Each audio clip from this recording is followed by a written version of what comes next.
Намалени се дефектите во градската водоводна мрежа, уверуваат од Водовод и канализација при јавното комунално предпријатие Тетово. Со интервенција во мрежата каде се заменети вентили за регулација на притисокот на вода, намалени се губитоците на вода кои се појавуваат при честите дефекти. Во двете главни артерии, една е кај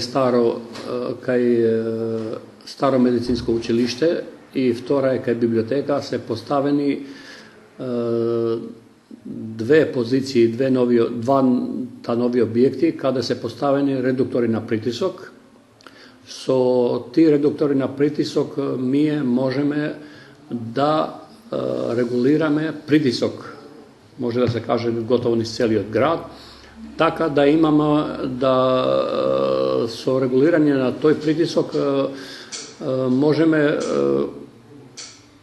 релативно подеднакво да ја поставиме мрежата низ целиот град со релативно ист притисок. И благодарение на регулирање на тој притисок имаме сериозно намалување на дефеците низ градот. Освен тој детаљ, имаме поставено и на 16 позиции имаме поставено нови воздушни вентили, кои исто така при допирање на вода, пуштање на вода имаат функција да хидрауличките удари да ги намалат, односно да ги сведуваат на минимум.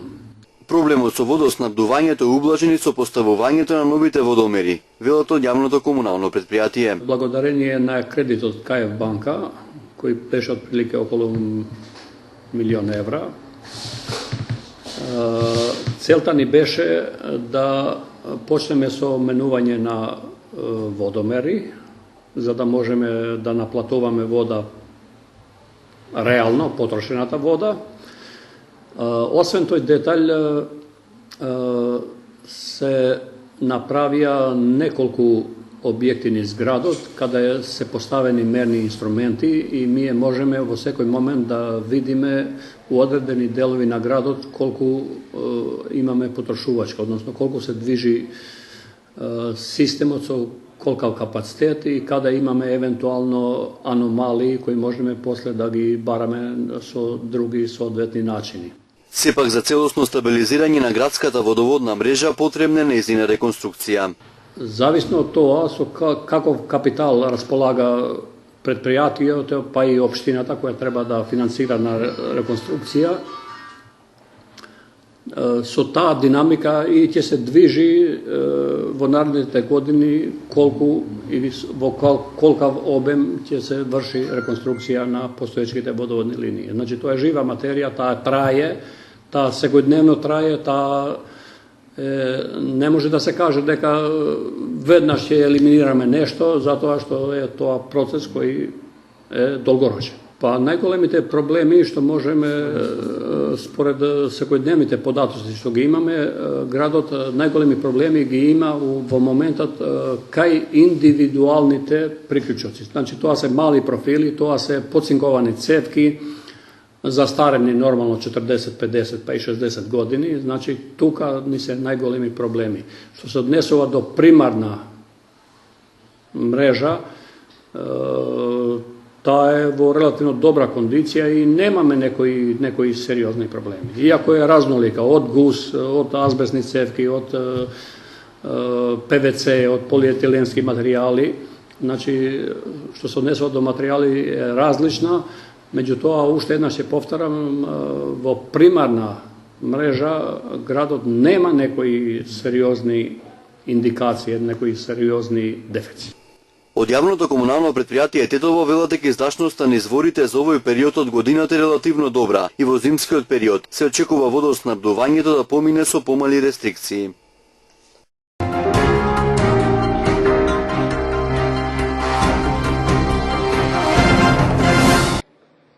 Загрижувачка годишна статистика за состојбата со семејно насилство на гостиварското подрачје. Од почетокот на 2015 до сега поднесени се 23 кривични пријави за насилство во семејството. Сите пријави се однесуваат на посериозни случаи со континуирано психичко и физичко малтретирање на жртвите и со нанесување на телесни повреди. Според податоците од полицијата, најчести жртви, како и минатите години, се жени, сопруги или невенчани сопруги, но насилници кревале рака и на родители, дедовци, баби и други роднини. Што се однесува до причините, како најчести се наведуваат болести на зависност, како алкохол и дрога, љубомора, душевни расстройства. Насилства во домот се случувале и поради финансиски проблеми во семејната заедница. Освен кривичните пријави кои биле поднесени по барање на жртвите, до полицијата пристигнале и поплаки за семејно насилство. Станува збор за дела со полесни последици кои обично се заокружуваат со усмено или писмено предупредување на сторителите. Полициската евиденција покажува дека меѓу насилниците значителен е бројот на такви кои претходно биле пријавувани за малтретирање на најблиските.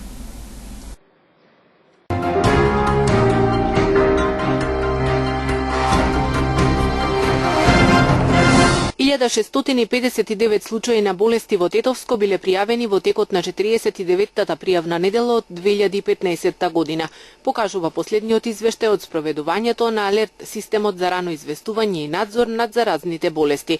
Според извештајот, најголем дел од пријавените случаи се однесуваат на инфекции на горните дишни патишта, 1330, 273 случаи се однесуваат на инфекции на долните респираторни патишта, додека забележани се и 56 случаи на водена диареја. Анализата за трите споменати болести покажува и дека бебињата и децата до 6 години биле најранливата старосна група. Од инфекции на горните дишни патишта најмногу боледувале бебињата, малите деца и тинејџерите. Во старосната група од 0 до 6 години регистрирани се 595, додека кај оние од 7 до 19 години евидентирани се 392 случаи. Што се однесува до инфекциите на долните респираторни патишта, тука лицата на возраст од 20 до 59 години биле меѓу најпогодените, со регистрирани 93 случаи. Кај возрастната група од 0 до 6 години забележани се 78 случаи, додека кај групата на деца и младенци таа бројка изнесува 62. Со проливи во 49-та пријавна недела од годинава, најмногу мака мачеле бебињата и малите деца. 20 бебиња и деца, 16 во групата од 7 до 19 години, 15 во групата на возраст од 20 до 59 години се јавиле на лекар поради водена диареја, бележи извештајот. Што се однесува за лицата над 60 години, извештајот покажува дека кај 77 лица од споменатата старосна група констатирани се инфекции на горните дишни патишта, кај 40 инфекции на долните дишни патишта, а регистрирани биле и 5 случаи на водена диареја. Освен споменатите болести, со системот се следат и болестите како и сипна треска, менингоенцефалитис, крвава диареја, акутна инфективна жолтица и акутна хеморагична треска. За среќа во Тетовско во споменатиот период не е пријавен ниту еден случај од споменатите болести.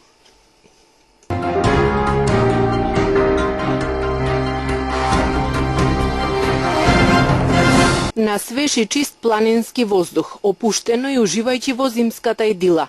Вака заинтересираните граѓани можат да ги поминат новогодишните празници на зимско-рекреативниот центар Попова шапка. Причек на највеселата ноќ е планиран во хотелот Славија на Попова шапка. Заинтересираноста е голема, велат од раководството на хотелот, појаснувајќи дека повеќе од 80% од капацитетот е веќе исполнет. Во хотел Славија има дочек на нова година, до сега е негде 80% капацитетот продаден, и то претежно са од бившите југословенски републики. Се надаме дека ќе биде полн. А во хотел Попова шапка нема дошек на нова година. Тие од хотел Славија што ќе нема место за спиење, ќе преноќуваат доле. Поради прекрасните ски терени и убавата природа, Попова шапка е привлечна како за домашните, така и за странските гости. И македонски гости има, претежно од бившите југословенски републики, затоа што шапка е многу попозната во бившите југословенски републики, затоа што еден е од најдобрите скијачки центри во бивша Југославија. Има ова Цирипашина, значи најидеални планини врво имаме за екстремно скијање, кој што има доста што доаѓаат и од западните земји и од Северна Европа. Така да се надаме дека годинава ќе имаме многу поиќе гости него прошлата година. Плановите за воиднина се Попова шапка да прерасне во модерен скијачки центар, кој ќе содржи модерна шестоседна жичарница, голем паркинг простор, нов хотел со спа центар и сноуборд парк.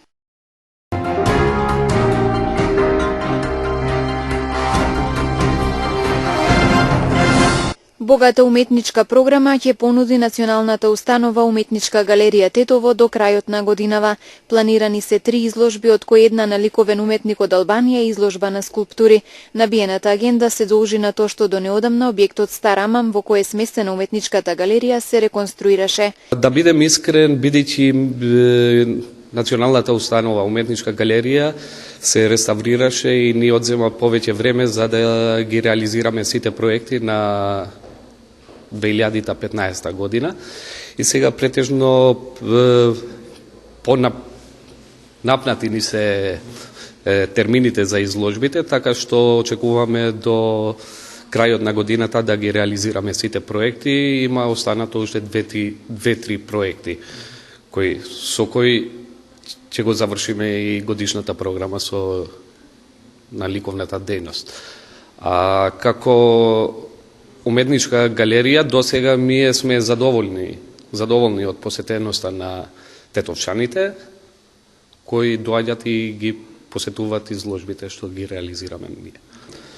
После ова изложба доаѓа Ридван Алити и Агром Половина, кој е од Република Албанија, и една друга изложба која е со скулптури на Валјо.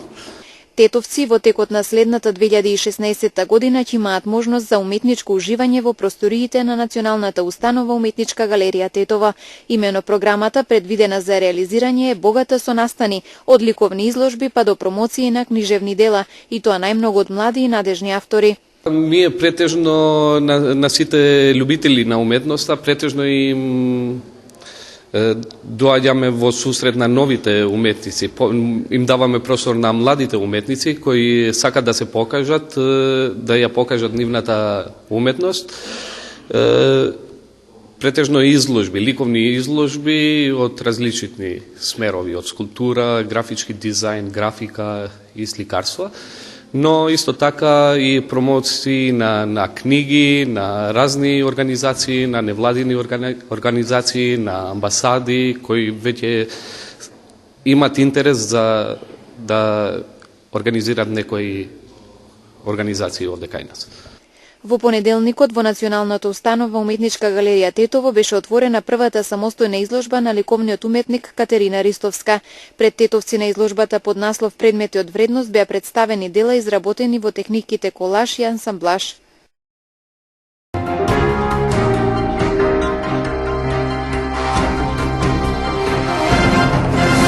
Не треба да имаме брза истрага, туку напротив, треба да имаме квалитетна истрага, која што ќе покаже кој тоа го направил, зошто го направил, дали го направил по нечија наредба, зашто биле употребени овие фалсификувани лични карти, вели министерот за внатрешни работи Оливер Спасовски во неделното интервју на Радио Слободна Европа. Министре, во врска со аферата за личните карти, заменикот Чавков изгледа со информација дека тие не биле користени за избори.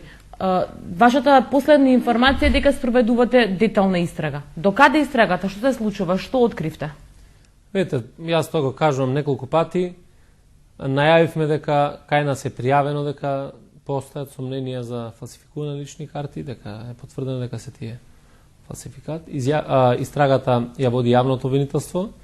Доставени се сите потребни барања од страна на јавниот обвинител за да се обезбедат сите можни податоци и информации во однос со оваа афера на фалсификувани лични карти, и мојот став е и денеска дека мораме да имаме квалитетна истрага. Не треба да имаме брза истрага, туку напротив треба да имаме квалитетна истрага која што ќе покаже кој тоа го направил, зошто го направил, дали го направил под нечија наредба, зашто биле употребени овие фалсификувани лични карти и така натаму. Бидејќи самото фалсификување е недозволиво на лични карти, на патни исправи или на било какви други документации. И токму во тој смисол мислам дека пребрзана е реакцијата дури на господинот Чавков во овој момент кога се води истрагата да соопштуваме детали кои што не смееме да ги соопштуваме врз основа на закон. Точно ли е тоа што го кажа Чавков? Јас навистина не знам дали е точно, бидејќи има извештаи кои што се доставуваат до јавното обвинителство и јавниот обвинител ќе ги даде информациите што е фактичката состојба во однос на ова прашање.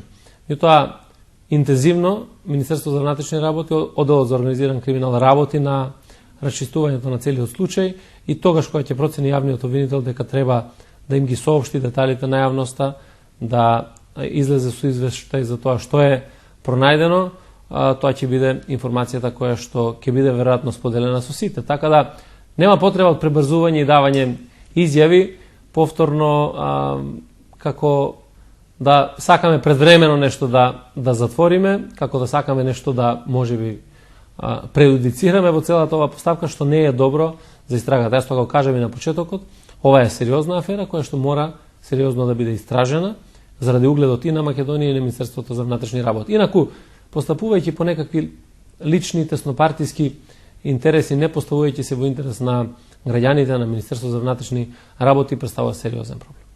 Целосното интервју на Радио Слободна Европа со министерот за внатрешни работи Оливер Спасовски ќе имате можност да го гледате денес на програмата на телевизија КИС со почеток во 19 часот.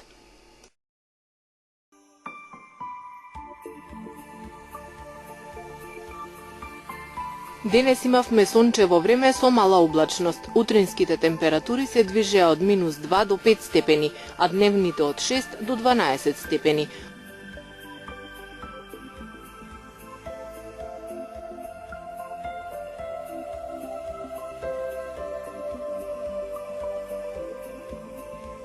Утре не очекува стабилно и суво време, наместа со услови за појава на утринска магла.